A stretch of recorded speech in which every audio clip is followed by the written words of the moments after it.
CM DK Shivakumar ಸಂಪುಟ ವಿಸ್ತರಣೆಗೆ date fix ಆಯ್ತಾ? ಜೂನ್ ಅಂತ್ಯಕ್ಕೆ ಎರಡನೇ ಹಂತದ ಸಂಪುಟ ವಿಸ್ತರಣೆ ಅಂತ ಹೇಳಲಾಗ್ತಾ ಇದೆ. ಸಿಎಂ ಡಿಕೆ ಶಿವಕುಮಾರ್ ಸಂಪುಟ ವಿಸ್ತರಣೆಗೆ ಡೇಟ್ ಫಿಕ್ಸ್ ಆಯ್ತಾ? ಜೂನ್ ಅಂತ್ಯಕ್ಕೆ ಎರಡನೇ ಹಂತದ ಸಂಪುಟ ವಿಸ್ತರಣೆ. ಉಳಿದ 20 ಸ್ಥಾನ ತುಂಬುವುದಕ್ಕೆ ಡಿಕೆ ಶಿವಕುಮಾರ್ ಅವರು ಮಾಸ್ಟರ್ ಪ್ಲಾನ್ ಮಾಡಿರುವಂತದ್ದು.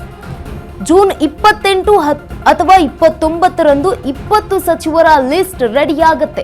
ಒಂದೇ ಹಂತದಲ್ಲಿ 20 ಸಚಿವರು ಸಂಪುಟ ಸೇರ್ಪಡೆಗೆ ಸಾಧ್ಯತೆ ಇದೆ. ರಾಹುಲ್ ಗಾಂಧಿ ಅವರ ಸೂತ್ರದಡಿ 20 ಶಾಸಕರಿಗೆ ಸಚಿವ ಸ್ಥಾನ ಸಿಗುವಂತದ್ದು. ಜೂನ್ ಅಂತ್ಯಕ್ಕೆ ಡಿಕೆ ಸಚಿವ ಸಂಪುಟ ವಿಸ್ತರಣೆಯೇ ಲೆಕ್ಕ ಪಕ್ಕಾ ಆಗುತ್ತೆ. ಜೂನ್ 21ರಂದು ಕೆಪಿಸಿಸಿ ಪಟ್ಟದ ನೂತನ ಸಾರಥಿ ಪದಗ್ರಹಣ ಕೂಡ ಅವತ್ತೇ ಆಗುತ್ತೆ. ಬಳಿಕ ಸಿಎಂ ಡಿಕೆ ಹಾಗೆ ಸಿದ್ದು, ಪರಂ ಜೊತೆಗೆ ಹರಿಪ್ರಸಾದ್ ದೆಹಲಿ ಟೂರ್ ಅನ್ನ ಹೋಗ್ತಾರಂತೆ. ಅಂತಿಮ ಪಟ್ಟಿ ಸಿದ್ಧತೆಗೆ ದೆಹಲಿಗೆ ತೆರಳಲಿರುವಂತಹ ಕೈ ನಾಯಕರು. ಇದೀಗ ಸಿಎಂ ಡಿಕೆ ಶಿವಕುಮಾರ್ ಅವರ ಸಂಪುಟ ವಿಸ್ತರಣೆಗೆ ಡೇಟ್ ಫಿಕ್ಸ್ ಆಗಿರುವಂತದ್ದು. ಜೂನ್ ಅಂತ್ಯಕ್ಕೆ ಎರಡನೇ ಹಂತದ ಸಂಪುಟ ವಿಸ್ತರಣೆಯಾಗುತ್ತಾ? ಉಳಿದ 20 ಸ್ಥಾನ ತುಂಬುವುದಕ್ಕೆ ಡಿಕೆ ಶಿವಕುಮಾರ್ ಅವರು ಮಾಸ್ಟರ್ ಪ್ಲಾನ್ ಮಾಡಿಕೊಂಡಿದ್ದಾರೆ. ಜೂನ್ 28 ಅಥವಾ 29 20 ಸಚಿವರ ಲಿಸ್ಟ್ ರೆಡಿ ಆಗುತ್ತೆ. ಆ 2 ದಿನದಲ್ಲಿ ಒಂದೇ ಹಂತದಲ್ಲಿ 20 ಸಚಿವರನ್ನ ಸಂಪುಟ ಸೇರ್ಪಡೆಗೆ ಸಾಧ್ಯತೆ ಇದೆ. ರಾಹುಲ್ ಗಾಂಧಿ ಸೂತ್ರದ ಅಡಿಯಲ್ಲಿ 20 ಶಾಸಕರಿಗೆ ಸಚಿವ ಸ್ಥಾನ ಸಿಗುತ್ತೆ ಅಂತ ಕೂಡ ಹೇಳಲಾಗ್ತಾ ಇದ್ದು, ಜೂನ್ ಅಂತ್ಯಕ್ಕೆ ಡಿಕೆ ಶಿವಕುಮಾರ್ ಅವರು ಡಿಕೆ ಸಚಿವ ಸಂಪುಟ ವಿಸ್ತರಣೆ ಲೆಕ್ಕ ಪಕ್ಕಾ ಆಗುತ್ತೆ.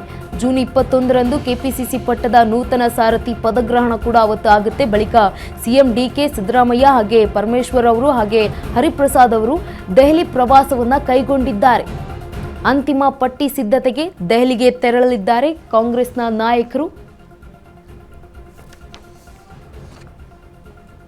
ಸಿಎಂ ಡಿಕೆ ಶಿವಕುಮಾರ್ ಅವರ ಸಂಪುಟ ವಿಸ್ತರಣೆಗೆ ಡೇಟ್ ಫಿಕ್ಸ್ ಆಯ್ತಾ ಅನ್ನುವಂತಹ ಪ್ರಶ್ನೆ. ಜೂನ್ ಅಂತ್ಯಕ್ಕೆ ಎರಡನೇ ಹಂತದ ಸಂಪುಟ ವಿಸ್ತರಣೆಗೆ ಈಗ ಆಗ್ತಾ ಇರುವಂಥದ್ದು, ರೆಡಿ ಮಾಡ್ಕೊಳ್ತಾ ಇರುವಂಥದ್ದು ಡಿಕೆ ಶಿವಕುಮಾರ್ ಅವರು. ಉಳಿದ 20 ಸ್ಥಾನ ತುಂಬುವುದಕ್ಕೆ ಡಿಕೆ ಶಿವಕುಮಾರ್ ಅವರು ಮಾಸ್ಟರ್ ಪ್ಲಾನ್ ಅನ್ನ ಮಾಡ್ಕೊಂಡಿದ್ದಾರೆ ಅನ್ನುವಂಥದ್ದು. ಯಾಕಂತಂದ್ರೆ ಜೂನ್ 27 ಅಥವಾ 29ರಂದು ಈ ಒಂದು 20 ಸಚಿವರ ಲಿಸ್ಟ್ ರೆಡಿ ಆಗುತ್ತೆ ಬಹುತೇಕವಾಗಿ ಅಂತ ಕೂಡ ಹೇಳಲಾಗ್ತಾ ಇದೆ. ರಾಜ್ಯದಲ್ಲಿ ಒಂದೇ ಹಂತದಲ್ಲಿ 20 ಸಚಿವರು ಸಂಪುಟ ಸೇರ್ಪಡೆ ಸಾಧ್ಯತೆ ಅಂತ ಕೂಡ ಹೇಳಲಾಗ್ತಾ ಇದ್ದು, ರಾಹುಲ್ ಗಾಂಧಿ ಅವರ ಸೂತ್ರದಡಿ 20 ಲೀಡರ್ಸ್ಗೆ ಈ ಒಂದು ಸಚಿವ ಸ್ಥಾನ ಸಿಗುತ್ತೆ ಅಂತ ಹೇಳಲಾಗ್ತಾ ಇದೆ. ಜೂನ್ 23ರಂದು ಡಿಕೆಶಿ, ಮಾಜಿ ಸಿಎಂ ಸಿದ್ದು ಜಂಟಿ ಪ್ರಯಾಣ. ಜಂಟಿಯಾಗಿ ಒಂದೇ ವಿಮಾನದಲ್ಲಿ ತೆರಳಲಿರುವ ಇಬ್ಬರು ನಾಯಕರು. ಬಳಿಕ ಸಿಎಂ ಡಿಕೆಶಿ ಹಾಗೂ ಸಿದ್ದುರಿಂದ ಹೈಕಮಾಂಡ್ ಭೇಟಿ. ಜೂನ್ 24ರಂದು 25ರಂದು ವರಿಷ್ಠರೊಂದಿಗೆ ಸರಣಿ ಸಭೆಯನ್ನ ಮಾಡಲಿದ್ದಾರೆ. ಹೈಕಮಾಂಡ್ ನಾಯಕರ ಜೊತೆ 1-to-1 ಮೀಟಿಂಗ್ ಮಾಡ್ತಾ ಇರುವಂತದ್ದು.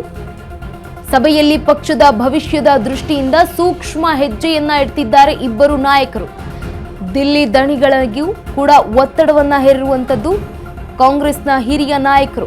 ಆದ್ರೆ ಮೊದಲ ಬಾರಿ ಗೆದ್ದವರಿಗೂ ಕೂಡ ಈಗ ಲಾಬಿ ಪಾಲಿಟಿಕ್ಸ್ ಆಗ್ತಾ ಇದೆ.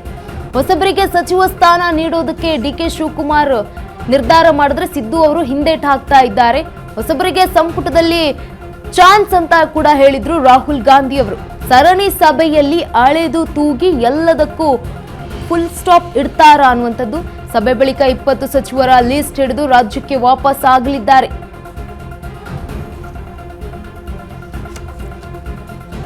ಇನ್ನು ಜೂನ್ 23ರಂದು ಡಿಕೆಶಿ ಹಾಗೆ ಮಾಜಿ ಸಿಎಂ ಸಿದ್ದರಾಮಯ್ಯ ಅವರು ಜಂಟಿ ಪ್ರಯಾಣವನ್ನ ಬೆಳೆಸಲಿದ್ದಾರೆ ದೆಹಲಿಗೆ. ಜಂಟಿಯಾಗಿ ಒಂದೇ ವಿಮಾನದಲ್ಲಿ ತೆರಳಲಿರುವಂತಹ ಇಬ್ಬರು ನಾಯಕರು. ಬಳಿಕ ಸಿಎಂ ಡಿಕೆ ಶಿವಕುಮಾರ್ ಹಾಗೂ ಸಿದ್ದರಾಮಯ್ಯ ಅವರು ಹೈಕಮಾಂಡ್ ಅನ್ನ ಭೇಟಿಯಾಗ್ತಾರೆ. ಜೂನ್ 24 ಜೊತೆಗೆ 25ರಂದು ವರಿಷ್ಠರೊಂದಿಗೆ ಸರಣಿ ಸಭೆಯನ್ನ ಮಾಡಲಿದ್ದಾರೆ. ಹೈಕಮಾಂಡ್ ನಾಯಕರ ಜೊತೆ 1-to-1 ಮೀಟಿಂಗ್ ಅನ್ನ ಕೂಡ ಸಿದ್ದರಾಮಯ್ಯ ಹಾಗೆ ಡಿಕೆ ಶಿವಕುಮಾರ್ ಅವರು ದೆಹಲಿಯಲ್ಲಿ ಸಭೆಯನ್ನ ಮಾಡಲಿದ್ದಾರೆ, ಜೊತೆಗೆ ಮಾತನಾಡಲಿದ್ದಾರೆ. ಸಭೆಯಲ್ಲಿ ಪಕ್ಷದ ದೃಷ್ಟಿಯಿಂದ ಏನೇನ್ ಮಾಡಬಹುದು ಅನ್ನುವಂತಹ ಸೂಕ್ಷ್ಮ ನಿರ್ಧಾರಗಳನ್ನ, ಹೆಜ್ಜೆಗಳನ್ನ ಕೂಡ ಇಟ್ಟಿರುವಂತದ್ದು.